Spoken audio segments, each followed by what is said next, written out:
dore ukuntu rero ibintu bimeze tugiye gukina kiso ndagira ngo hanyuma twihishanye ushaka kujya udufata God up mbese urabanza gukina ariko ntacyo ndabanza rwose ujya udushaka yego ndabashaka ushaka guteka yampaye nka ndababona njyewe kiso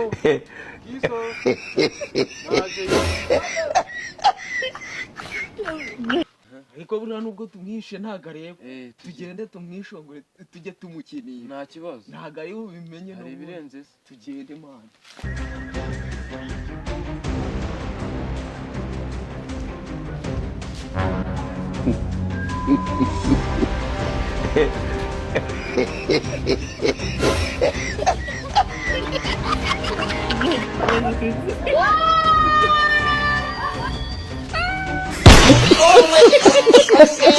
Oh my God!